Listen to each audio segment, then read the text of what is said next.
Thank you for tuning in to the Life of KG podcast. We are all about helping you guys in the beauty industry. Whether you're starting out in this industry or been in the business for years, we want to motivate you, educate you, and support you to grow. Enjoy the show.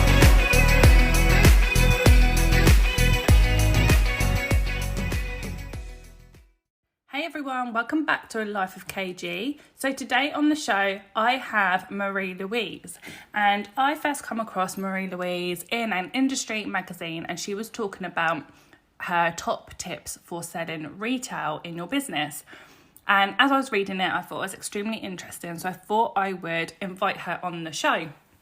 So today we're going to go over her story, but also her tips on retailing, which I hope you'll find really, really helpful. So without further ado, here she is. So Marie-Louise, thank you so much for coming on the Life of KG and taking some time out your busy, crazy schedule. Well, thanks for having me. You are so welcome. So let us just dig a little bit deeper onto your background. What made you get into the beauty industry? It was a complete accident. I wanted to be a religious studies teacher, and obviously this is ever so similar, isn't it? And yeah, I had a Saturday job in a local beauty salon when I was about 14. And that was that, really. So I worked there, used to cover summer holidays and, sort of that kind of thing. And then the hours got more and my responsibilities became more. And then I decided when I finished school that actually that was what I wanted to do. So off I went to college. Wow. And did you open a salon? Did you do it mobile? Like, what was it after that? Yeah, so I worked in a salon. So I stayed at the salon I've been working in. And then just before the end of my first year, I think it would have been, I got a job with Caren's. So it was a mixture of doing treatments and sales, because I was based in a department store, but we had a studio. So it was a bit of a mixture of kind of treatments and sales. And in those days, you went to college 4 days a week. They were long days. So the other 3 days I was working in there. And then when I finished college, carried on working for them. Then I went to work for L'Oreal for a bit. So it was a bit more sales and training than it was as many treatments. And then I opened my first salon. So yeah, I was about 24 by that point, I think. Wow. Have you gone on to open more then? So after I had that for about 5 years. And then I sold. It was a bit of a change in personal circumstance. Somebody wanted to buy it. I was offered a job working for Gino as a sales and training manager, and actually it was just a good time for me. So sold the salon, went to work for Gino, worked with them for about 4 or 5 years, and I loved it because I was travelling. So I had the whole of the South pretty much. So I was going into salons, I was doing sort of repping basically, talking about new products and stuff. But because of my area and the proximity to head office, I was doing a lot of training on site as well. And I really enjoyed that mixture and seeing different sort of salon owners. And I still had clients that I used to see of a weekend and things that were clients that I'd had for years. But then it kind of wears a bit thin after a while. I was away from home a lot. And that's fine when you're single, but then you still miss out on things. I was missing out on friends' birthdays and people organising stuff. And yeah, it just started to wear a bit thin. So we got kind of taken over. And redundancies were offered, and I just thought, yeah, this is a good time for me to go now. So I now have, which I still have, that was about 10 years ago, I now have a studio built in the back of the house, which is great because, and as much as I toy with the idea of having another high street salon, I do remember the headaches of staff and the reality of, and certainly through this last pandemic, I don't know how people have done it, because whilst it's been a nightmare for me, I then haven't also had the worry of staff and rent and all those other things that still are a factor. So yeah, I go through waves of thinking, oh, maybe I'd like another one. But actually, at this point in my life, with my family, with all the other stuff I do, this works really well for me. So yes, so now I'm kind of home-based, really.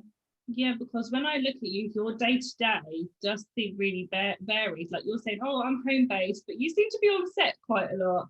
And obviously you work with Dior quite a lot, Zara. Tell us a little bit about that. What is your day-to-day when it comes to doing behind-the-scenes stuff? So I kind of don't have a regular day that is the same. So generally speaking, I have set days that I say work from home. But within those days, as well as seeing clients, I might be teaching, because I still teach privately. So I might be doing some teaching. I might be writing articles for the Guild News or doing webinars or seminars or something like that. But a lot of my time is client-based. So I kind of have designated days that I work here. Yeah. Having said that, so I kind of whittled that down to 4 days, because it always gave me another 2 days to do my other stuff. But of course, they never fall on the same days. So I'm often jiggling people around. But a lot of my clients I've had for sort of 20 years or more. So they're quite understanding of the fact that my other kind of work, which is my session manicuring work, will come in very last minute.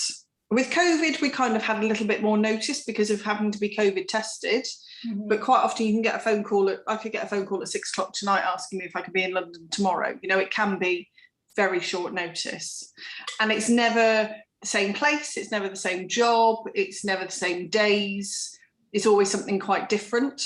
I do have some designers that I work with quite regularly. So people like Edward Crutchley, I always do his shows and any advertising campaigns. There are magazines that I've worked with quite a lot. I've done Pop magazine and Harper's Bazaar and various Vogues and things quite regularly. Quite a few Zara advertising campaigns. So yeah, it can kind of vary really, but it'll be a mixture of either shows, which hopefully we'll have actual real life shows again in September. But yeah, shows, yeah, advertising campaigns, magazine editorials, that kind of thing. And you're the manicurist for all of that, are you? Is that what you specialise in, nails? Well, accidentally, yes. That was never kind of the plan. It's probably not long after my daughter was born, Marion Newman was doing this thing called Nails Mastered, where 150 nail technicians were being selected all over the world. And she was going to kind of, it was a sort of mentoring thing. You were kind of set challenges and stuff. I can't say it was the greatest experience of my life, but it gave me a kick up the bum. And I just thought, actually, yeah, I really do want to do more of this. So yeah, it kind of happened organically. It kind of gave me the confidence then to get in touch with agencies. I started assisting manicurists for shows and shoots. And then there was an agency that I used to do, I did a bit of assisting work for, but then they would start to give me their surplus work. So if their manicurists couldn't do the jobs, you know, and there were extra jobs that had come in, they were already busy, they would then phone me. And then from that kind of grew. And then eventually I got signed by that agency. So yeah, so that was really good. Yeah, that's really cool. Well done. And then I read in your latest article, this is why I got in touch with you, wasn't it? Because you wrote about selling success, and yes, you're quite passionate about retail and things like that. And in our industry, therapists struggle to retail, especially in salons. The salon owner might be behind it a little bit, but therapists definitely are. They're like, I can't sell, da da da. Why do you think that is? I think it's a confidence thing. I think when you're at college, there isn't, or certainly when I was at college, there wasn't a big focus on selling. Quite often when you go and do your specific brand training, so depending on what particular brand you've got in the salon, you will often then go and do brand training. But again, selling is not, they'll tell you about the products, but there's never a specific half an hour, morning, day, or whatever that is designated entirely to it, teaching you how to sell. I mean, some people can sell quite naturally, but a lot of people need help. They need to know where to start. Yeah. And it's a confidence thing. If you don't feel confident in doing it, you can quite easily shy away from it, can't you? You know, your job is to do the treatment. You've done the treatment. The client's rebooked. Great stuff. Didn't sell her anything. Oh, well, never mind. You know, it's okay. She's coming back. I think the focus often is more on filling the column than it is providing a full service. And I think if you're not, it's not even being salesy. If you're not at least advising the client on what to use at home and what to do at home, you're actually not providing the full service anyway, because there's 8,000 odd hours in a year. She comes in for a facial once a month. You see her for 12 hours. Well, she's responsible for maintaining, or he, for maintaining their skin for those 8,000 odd hours in between. So if you haven't equipped them with that advice, I mean, they may not buy, but you know, they may have their favorite product. It might be that actually they're not interested in buying anything and they want to continue to use their Nivea or their Simple or for whatever reason. But if you haven't given them that information, they can't make an informed decision. Yeah, definitely. It's definitely doing a disservice to clients, not carrying out the whole process, isn't it? Absolutely. Yeah. Because you would give them aftercare, wouldn't you? If a client came in for waxing, you tell them not to go swimming after, or to apply self-tan, or not to put any perfume products on, etc., etc. And it's the same with a facial, for example, you know, because a facial really is the area that you've got the biggest retailing opportunity. You know, with a manicure, might be able to sell them cuticle oil, but I think the less products you recommend or advise, the more chance you've got of a client saying no. If you recommend one product, they'll easily say no to one. If you recommend several, you might get something from them, you know, but you've got limited retailing opportunities with a lot of treatments, with waxing, with manicures, but with facials, you've got a big scope of opportunity and a good markup. That's actually a really good tip about offering more than one product for a service, because then it's not as easy for them to say no. Have you got any other tips for people listening to help them with their retail? I've got loads. So so basically, when you start off, obviously you do your consultation with the client, and I know that there might be clients you've been seeing for years and it becomes a bit more conversational, or you sort of guess parts, or you're pushed for time, you know, the client before has been late, we've had to clean in between, change our PPE, blah, blah, blah. But when you do your consultation, try and be as thorough as you can with your questions, and really ask them at that point about their routine as it currently is, their concerns, you know, what they've come in for today. And it might be that actually they're not that concerned, it's just that they like a monthly facial, it's a treat, or somebody's treated them to it, or whatever. Find out about their life, because at the end of the treatment, if your client's got 4 children and a full-time job, you bombarding her with 8 or 9 products she's got to use at home is just not going to go anywhere, because she can't slot that into her life. I had a client years ago who would have a bath every morning before she went to work. Now, I don't know about you, I haven't got time to have a bath every morning before I go to work, but she found the time for that, but would not find the time to exfoliate a mask once a week. So in the end, I said to her one day, what do you do when that bath's running? Nothing. I wait for the bath. I said, why don't you exfoliate your face? Yeah, I could do, I suppose. I said, then you can put your mask on before you get in the bath. Leave it on while you're in the bath. I said, what are you in there for? 5-10 minutes? She said, I try and get 20. I said, there you are then. And then rinse it off. It was about slotting it. She thought she needed extra time to suddenly do these extra tasks. But actually, you know, you can. I often say to some clients, put your mask on before you put the vacuum around the house or something. You know, whilst I would like you to just lie there and relax at home, the chances are quite slim for a lot of people. So it's about slotting in. So find out as much as you can about their lifestyle and fit it into their lifestyle. Don't oversell, because as I say, if you start telling them that they need blah blah blah blah blah blah blah blah blah, they just think, oh my God, I can't do that. I can't afford all of that. I haven't got time for all of that. I just won't bother at all. Look for gaps in their routine. So if they are currently cleansing and moisturizing but not toning, or they haven't got an SPF or something, you could always sell to the gaps, because, and I say this to a lot of clients, which I think they quite like, really, because I'm not, yes, I want to sell, but I'm not salesy, pushy sales. I'll always say to them, right, what are you running low on? I had a client in last week who was new to having facials. She's had other things with me.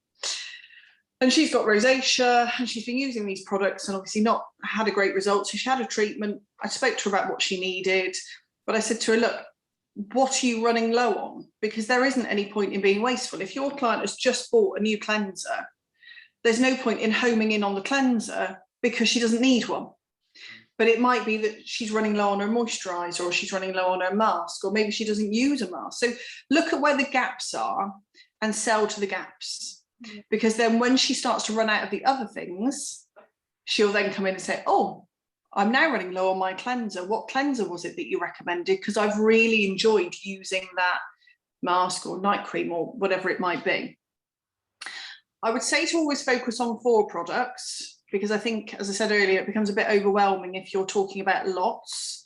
So look for the gaps of what they're missing, focus on 4 key products and sell to their needs. So really listen to what they've said to you in the consultation, what their concerns are, use the same language they've used with you. You know, is she more concerned with dehydration? So you can explain how this serum or this night cream or this moisturizer is going to help to rehydrate her skin, and it will release hydration during the day, or whatever it is that product might do. So sell to what they need and what they are concerned with. And create an emotional connection, because I don't know about you, there are times where I've gone into a shop and I've seen a new top or a pair of jeans or something, and I thought, oh, they're quite nice. And then I've wandered off, but I'm still half looking just to make sure nobody else picks it up, because actually somebody else picks it up. Well, then I really want that now, because that was mine, but now somebody else has got it. So try and create an emotional connection. Always give the client the product to hold, because it becomes an extension of them. So I would always retail in the treatment room, because when you come out of the treatment room, their treatment's finished. So in their head, they're thinking about how much time's left on the parking. They've got to pick up a loaf of bread before they go and get little, Johnny from school. They've got to rush round to see their mother. They're thinking of all the other things they've now got to get done, because their facial or their massage or whatever part of the day that they're with you, the minute they've left the room, it's over. So when you're in the reception area, it can become a bit noisy. The phones might be ringing. There can be easy distraction. So always do your selling in the treatment room. Talk about the 4 products that you're recommending, because they'll at least probably buy 2. As I said earlier, they can say no to 1, but you offer them a couple. They're not going to say no to all of them, and give them to hold on to. This is what I used in your treatment today. This will do X, Y, and Z. Let them smell it. Let them put a bit on the back of their hand if they want to. But yeah, they will create more of a connection to it, because then it's in their hand. Well, hang on, and then you go to take it. Oh, hang on a minute, I'm still thinking about that. What else is there? So yeah, give them that. Relate it to the problems. If they've got specific concerns or problems, relate it to how it's going to be a solution to that problem, because that will help them justify the expense of it more.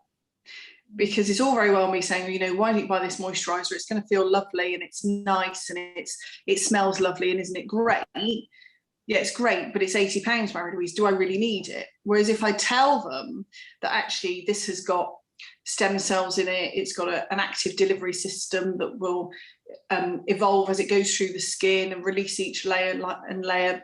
I always like the range I use has a specific delivery system that in my head looks like an onion. So I was relating in quite simple terms. If you cut an onion in half, it would have lots of layers. And so as this product seeps into the skin, each layer is removed. So as it gets to the skin celling, you're going to get more of an effect, and, blah, blah, blah. That way they then go, well, actually, it's 80 quid, but it's going to sort this out, sort that out, do this, do that. I would never offer samples straight away. The thing is, if you offer the sample, they don't just buy it, do they?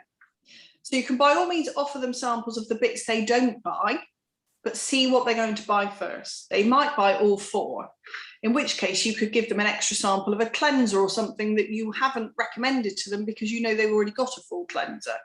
But yeah, always do your selling first before you offer the samples.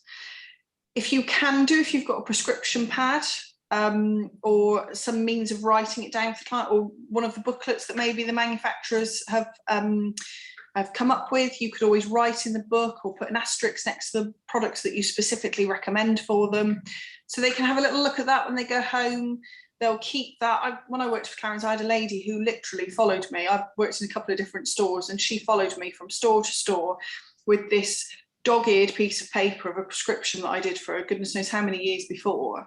But she'd kept it like a Bible, and every time she needed something new, she'd refer back to this prescription, and then she'd come in and buy something else. And so, yeah, all right, it was a bit of a drip feed. The sales it was no one big sale, it was bits here and there, but she kept it. So always write it down, give them something they can take home so they can look at it, they can read about it. I know it's difficult these days with the internet, because I had this a couple of weeks ago with a client who, thankfully, she's been coming to me for years, so she told me, but So the brand I use do sell online. Most brands do. You can probably buy it on eBay and Amazon like you can everything else. And obviously it's cheaper. The problem is, and I had this with another client, she, for wanting to save, sort of 30 or 40 pounds, bought a serum off a website nobody had ever heard of. And it was a counterfeit product. And so I've tried to re-educate them all on counterfeit products, but you will have, most brands that we all stock now will sell themselves online. So I think it's hard, you do the hard work, you do the treatment, you do the prescription, the recommendations, you give the client the information, they go home, they Google it, and then they order it from somebody else. And that's really disheartening and really frustrating because you've done all the work. And one of my clients came in the other week and had gone onto the website of the brand that I use and said to me, do you know that they're doing this package of, I think it's like a cleanser, a serum and an SPF, which was dramatically cheaper than I could do it for. It wasn't less than my cost price, but it was dramatically cheaper. Plus another 10% off if you were new to the website. Now, that other 10% would have taken me below my cost price. And at the moment, I'm just of the attitude that we've had 8 months out of 12, some longer, but I've had 8 months out of 12 where I've been shut down.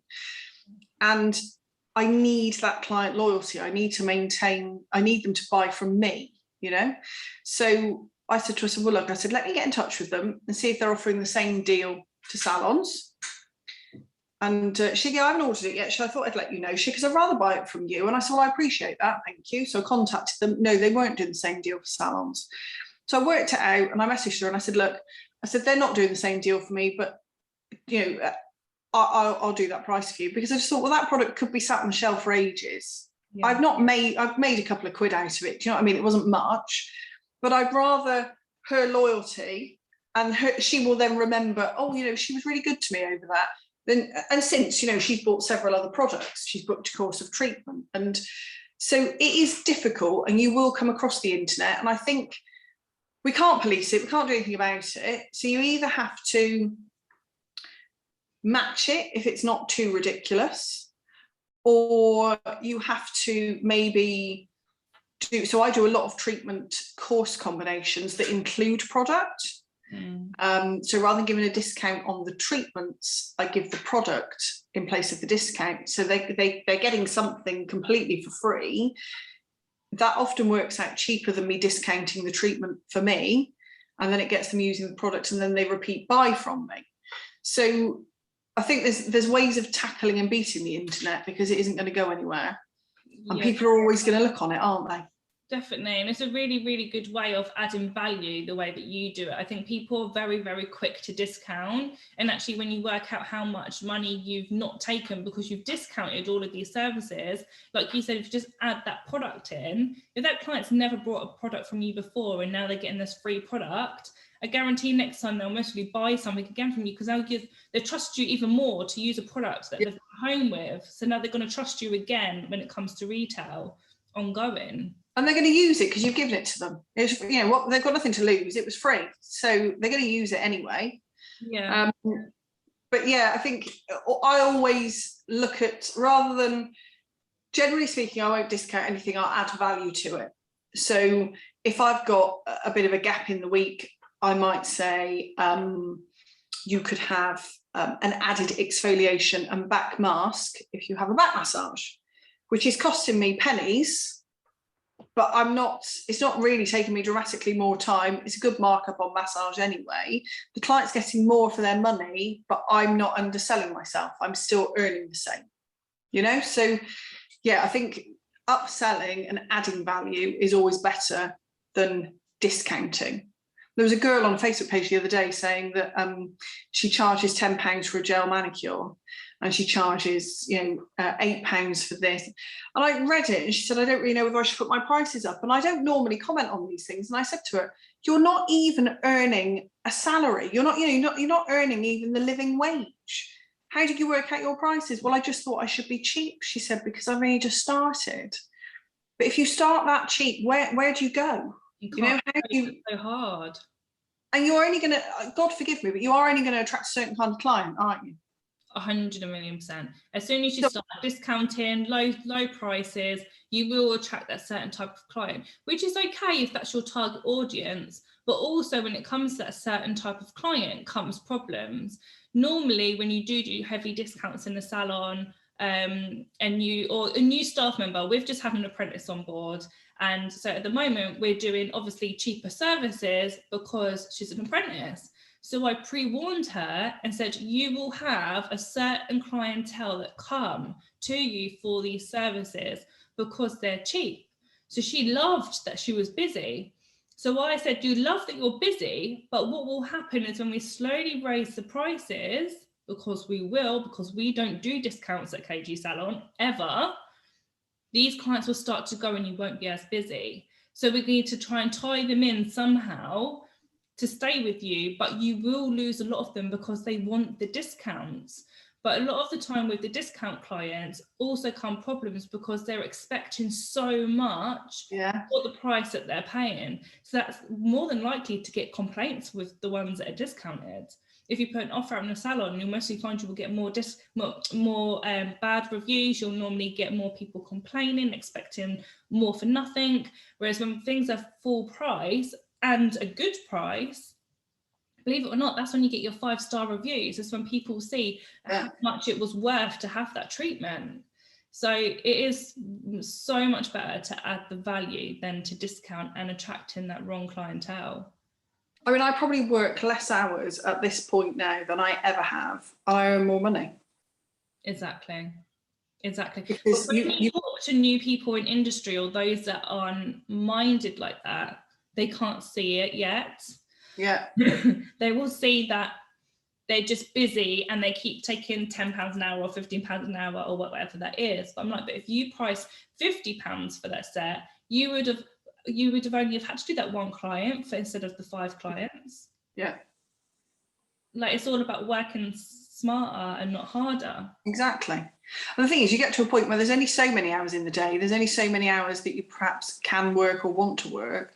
So retailing is a very easy way to make extra money at the end of your working day without physically working any more hours. We've got a very labour intensive job, it's hard work. It's hard work on our bodies. So there are only so many hours that you're going to work within a week or a day or whatever. So, but if you need to earn more money, that's how you earn more money, is by selling more product. Because you'll generally get something between a 40 and 50% markup on a product. So it's quite an easy way, if you imagine that you had a day, like today, I've got 3 facials in. So if I just sold 3 SPFs with that, for example, that's going to be another £160 on my day without me working a minute longer. Yeah, I always say it's free money. Okay, you've had to buy that product in the shop, it's free money. It's add-on money that you wouldn't have been earning anyway. Yeah. And it's just, all it's doing is recommending a product that your client needs anyway. And if they don't buy it from you, they'll go and buy it from somewhere else. Well, and this is the thing, isn't it? The client, they're buying something. If they're coming in, I mean, my cheapest facial is £82. If a client's coming in for a facial at £82, you would like to think that they are invested in their skin. They are buying skincare from somewhere. Whether they're buying it from a department store or online, they're buying it from somewhere. So why not buy it from you? Definitely. Because they use something. And there are always going to be the clients, of course, that are, it's really expensive, or I can't afford that. So like the SPF I've got is over £50, £53. And that's a lot of money for an SPF when you can go into Boots and buy Sultan for probably £8 or £10. But then when I explain the difference with the client in between those 2 sun creams and the difference in how long they last. So if I was just using on my face, that would last me 6 months. I said, would your Sultan last you that long? No. Right, so there's the first thing. So you're going to buy more of that one or any other cheaper brand. I'm not just picking on Sultan, but you're going to buy more of that one. So probably over time, the cost is going to become similar, but actually focus then on the added benefits. So the added benefit of this is that it's mineral and it's chemical, it's got blue light protection, it's got this, it's got that, it's your moisturizer, it's anti-aging, it's going to help with pigmentation, and all those other things that go with it. And then suddenly that, does that product do that? No. Okay, so it starts to justify the price then and the price difference. But that isn't me being salesy, that's me just educating. It's just about informing the client. And equally, the client can turn around and say, well, no thanks, I don't want one. Not a problem. Yeah. But you can't make that decision until I've told you what the difference is or why you need it. Yeah, it does all come down to education, every single bit. Even like you said about worry, a lot of therapists worried that they're going to buy online. Well, a lot of clients don't actually know what they're buying online. No. It's just coming down to education all of the time and following the consultation process and aftercare. And I often find, she's only 5, my daughter, but I often find if I get her involved, so on Saturday she did a little Facebook Live out in the back garden telling people, waving the sun cream about how you've got to put your sun cream on and all this kind of thing. They loved it. They absolutely loved it. Well, you're right, if she's only 5 and if she can put it on, I've got no excuse, have I? No, you haven't, but yeah, make it fun.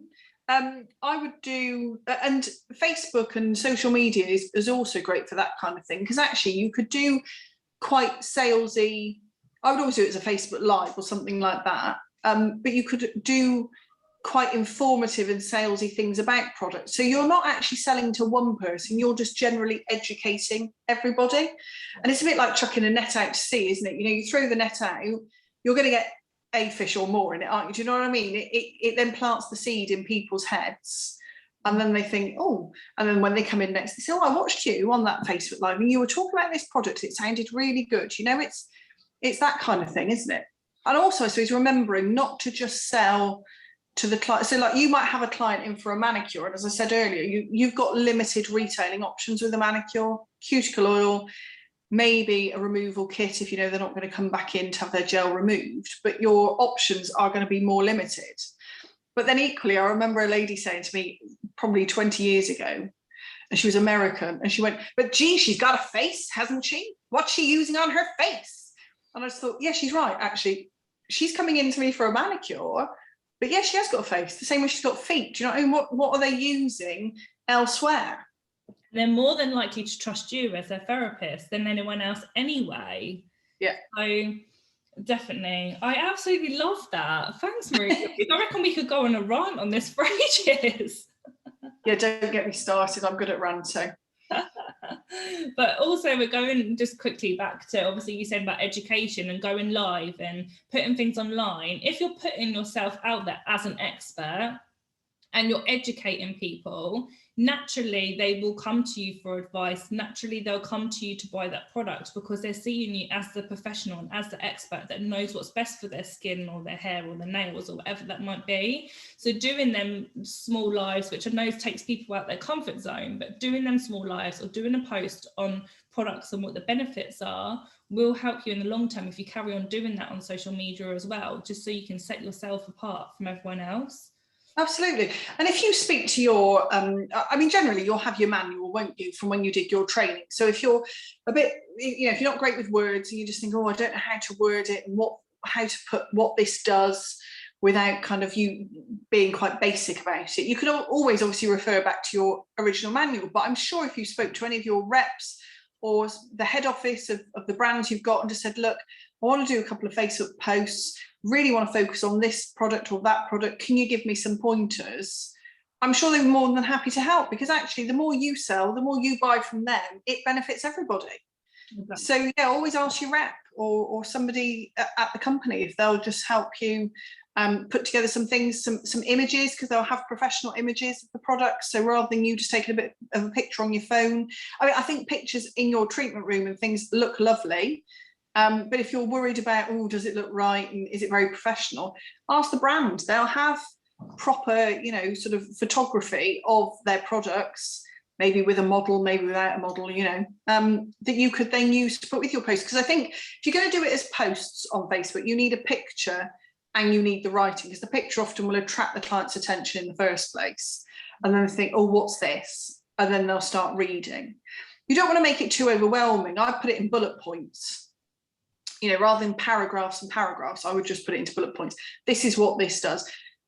Maybe start it with are you suffering with pigmentation, fine lines and wrinkles, whatever it might be? This is the answer for you. name the product, and then this is going to do bang, bang, bang, bang, bang, and kind of do it that way. Yeah, that's a really, really good tip. Really good tip. But if you are brave enough to do a Facebook Live, I would definitely do a Facebook Live. Do you know what? As much as what I do podcasts, I will go live with someone else, but I still have not gone live on my own. Everyone's like, really? Honestly, how pathetic is that? I did loads during lockdown. The first lockdown, I think I did one every night. Really? Yeah, just by way of trying to keep in touch with people.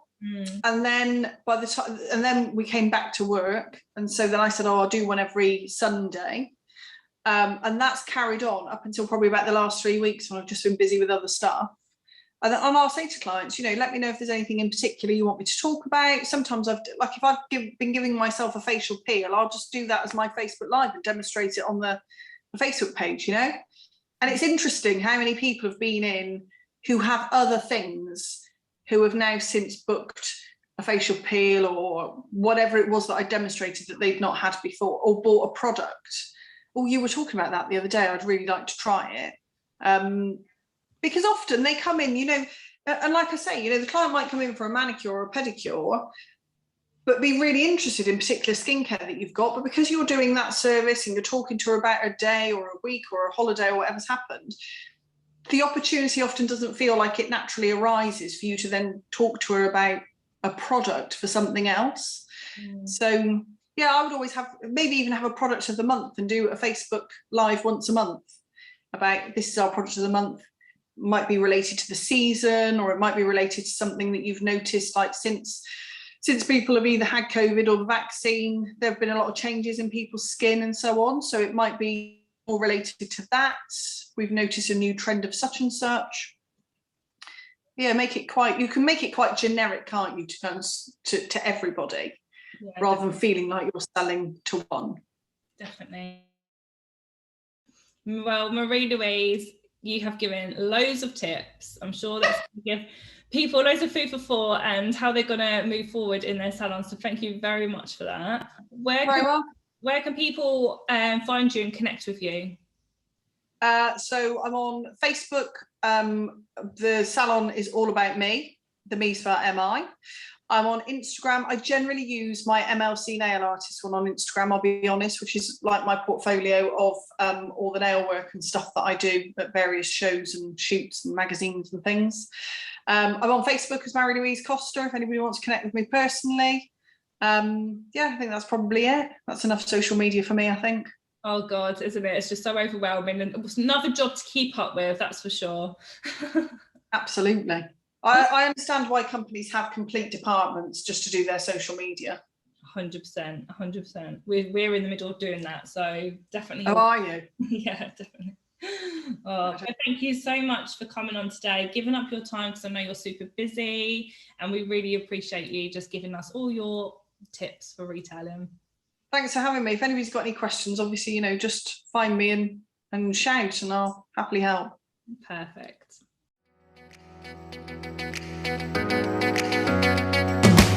If you love this episode, please share and tag us on social media at KG Salon. I always follow them. If you're a salon owner and would like to join our membership program, coffee, cake, and chat, get in touch for a space. Be around a like-minded tribe. Have 400 pounds worth of mentoring a month. And push yourself to the next level. I love being a part of such a great community. Until next time, have an amazing, successful week.